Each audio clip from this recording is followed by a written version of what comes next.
And see, it's not important how long you live. What's important is how you live. Hello, everyone. Welcome to Good Money, your trusted source for personal finance advice. I'm Tanya Rivero in New York. Ever wonder what it would be like to work from home? With advances in technology, more and more people are looking for home-based jobs that could easily give them the flexibility of setting their own hours and perhaps find a better work-life balance. It enables you to run your own business, be your own boss, but with the backing of another company that's there because you're selling their products or their services. Wouldn't it be nice if your commute consisted of stepping to the kitchen for a cup of coffee, then into your home office? Well, thanks to the internet, plenty of people do it daily. Best commute in town. Very short. Takes me about 30 seconds. We get to choose our own hours. It allows me to have the flexibility to do things with my wife and my daughter. So there are real work-at-home jobs out there. There is opportunities to work at home.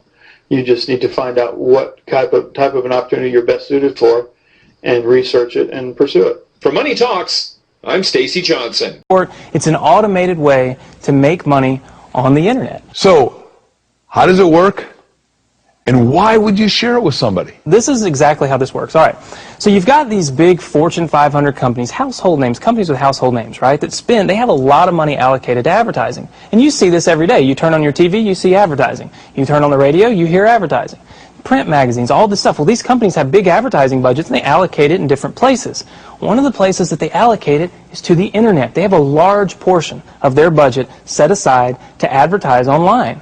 And so what I did was I went to them and I said, look, would you pay me to advertise for you? Would you pay me if I send you a customer? And they said, yeah, it made sense. Think about it. They pay me only if I send them a customer. It's results-oriented. Right. It's performance-based. It made a lot of sense to them. Instead of paying to be seen, they're paying for customers, right? So they allocate a large portion of their budget to advertising this way. And what I do is I go promote these companies. I don't have to work against them. I don't have to build a business and try to compete with these monster companies. I work with them. They've already got it going. Right. I'm helping them. I send them customers, and in turn, they send me a check. They pay me for sending them customers. So they're elated. You know, when they get a new customer, they're excited. They don't mind paying me.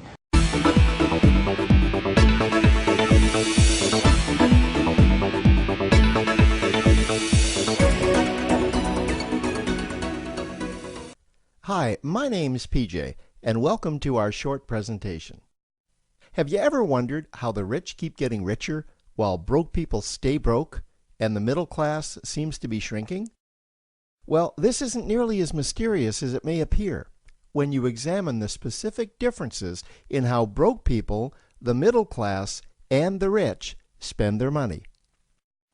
Now, this is such a simple concept, yet so profound, it nearly knocked me out of my chair when I finally understood it.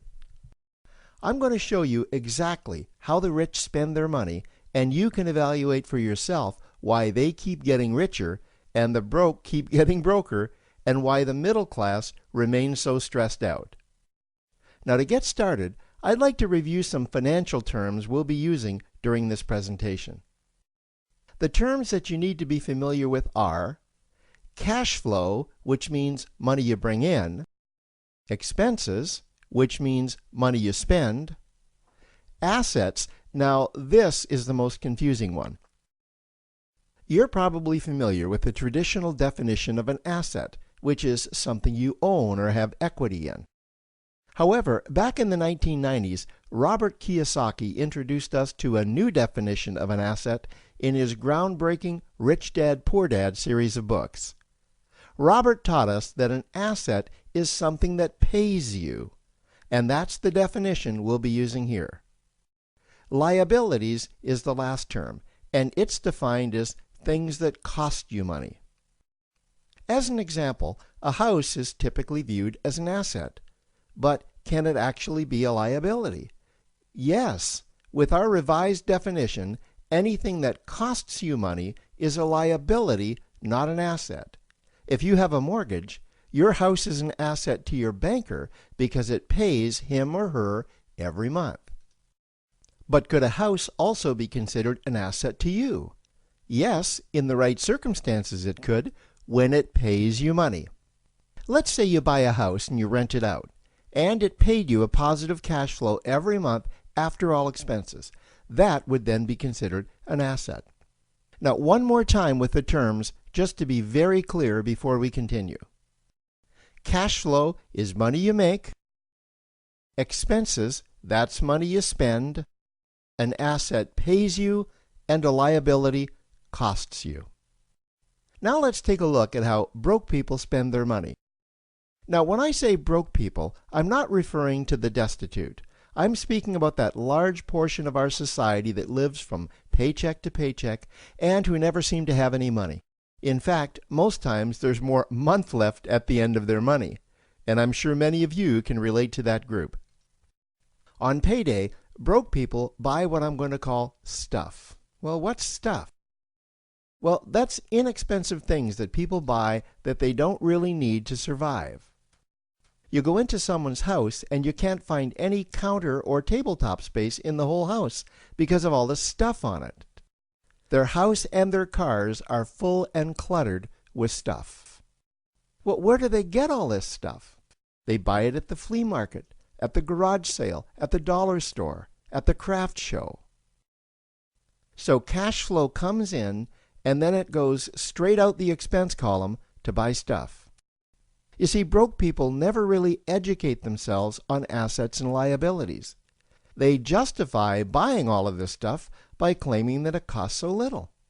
But over the years, it's all they ever have. The problem is their cash flow never produced or created more cash flow. Now, please understand, I'm not undermining or taking any shots at this or any group. I just see a lot of financial difficulty out there, and it really doesn't need to be that way. Creating wealth isn't a mystery, it's a formula. The only reason someone doesn't create wealth is because they either don't know the formula or they don't apply the formula. Now let's take a look at the middle class. The middle class is the group that society mistakenly thinks are rich. They're not. Yes, they typically earn a six-figure income, and many of them appear rich, but it's what they buy with their money that keeps them prisoners of the middle class. What they typically buy are liabilities. Remember the definition of a liability? Things that cost you. By buying liabilities, the money gets pushed up and out their expense column. Liabilities are items like cars, boats, houses, airplanes, credit card debt. Now let's see just how this happens. The middle class gets a nice paycheck, let's say $10,000 for the month. They then split that down the middle and they pay their monthly expenses with half, and with the other half, they make a down payment on a new car.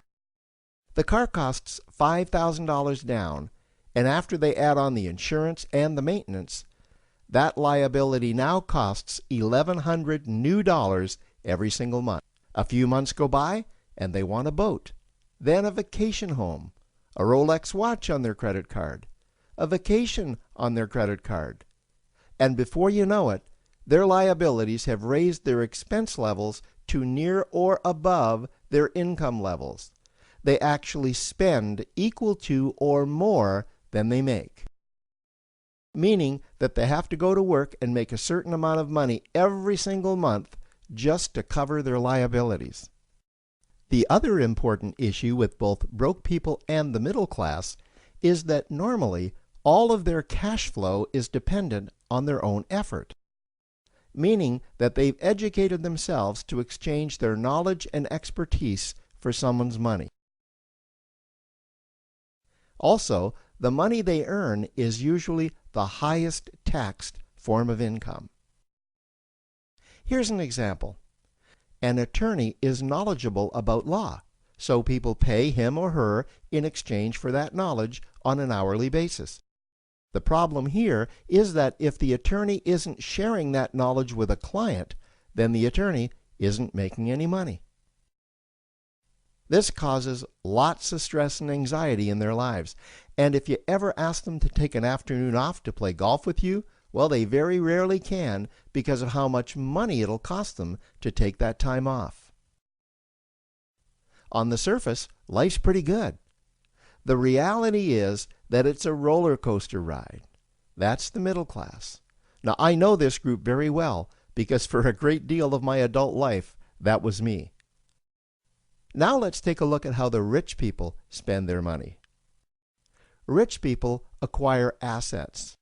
Again, an asset is something that pays you. If you want to become rich, buy assets that earn you more money. The money cycle looks like this. Acquire assets that produce cash flow, invest the profits to acquire more assets that produce more cash flow, invest those profits to acquire more assets that produce more cash flow. The rich spend their money and acquire things that produce more money. Here are a few examples of assets that produce more money. Investments are the obvious ones: stocks, bonds, real estate. Education is another asset. If you learn how to do something that produces more money for you and you actually do it, that's buying an asset. There's a great quote that goes, "If you think education is expensive, you should see how expensive stupidity is." Another example of assets you can acquire that pay you are cash-generating opportunities, especially those opportunities that can create a passive cash flow. Passive meaning that once you build it up, the money continues to flow whether you're still building it or not. Here's a small example. Let's suppose you bought a pinball machine and you put it in a barber shop, and you don't spend any of the profits. You save them until you can buy another pinball machine and put it in another barber shop. This, by the way, was Warren Buffett's first business. If you don't know who Warren Buffett is, he's one of the top 2 richest men in America. The rich are extremely eager to find those passive cash-generating opportunities because those opportunities continue to pay them month after month, year after year, long after they've stopped working the opportunity. You know, I see this happen again and again with successful entrepreneurs. They find a passive cash flow stream that they build up, and it continues to pay them month after month, year after year. They then take those profits and multiply them in another passive cash-generating opportunity, and then again in another. In conclusion, here's what I've learned over the years. You can't find these passive cash-generating opportunities unless you're open to hearing about them. Then, once you find them, you must be willing to see what fits you and then act. Now, the reason I say this is that I once answered a hokey little ad that I ended up generating 7 figures from, simply because I answered that ad and then took action. These opportunities are out there, you just need to find them. You also must be opportunistic enough that when the right situation does present itself, you don't miss it. So remember, broke people buy stuff, the middle class buy liabilities, and the rich acquire assets, preferably cash-generating opportunities that can create passive cash flow. They then take that cash flow and invest it in another asset that produces more cash flow. That's the wealth creation formula. Now, I trust you found this introductory information helpful. Now, to learn about one of the greatest cash-generating machines on the planet, click on the link below to proceed to step 2. That's why our Work at Home series has been so popular. We've been featuring local work-at-home jobs that really do work. Today, meet a Cherry Hill mom who's made a go of it. I worked in television for years. I started out at NBC 10. And from production assistant at NBC 10, Patty Feeney went on to full-time work as a producer at Banyan Productions. But long work days and the birth of her son forced her to make a change. After I had my son, I just never saw him anymore. I was giving him to the babysitter before dawn and picking him up after dark. So Patty found a way to work from home, because working from home gives her the time to raise her 4-year-old son and 2-year-old daughter. I think it's the best of all worlds because you do get to spend your life with your kids. I just love to talk with my kids. I love to see them develop. Advice for other moms who want to get into a work-at-home business? Research and just take a look and keep your mind open to find a different opportunity.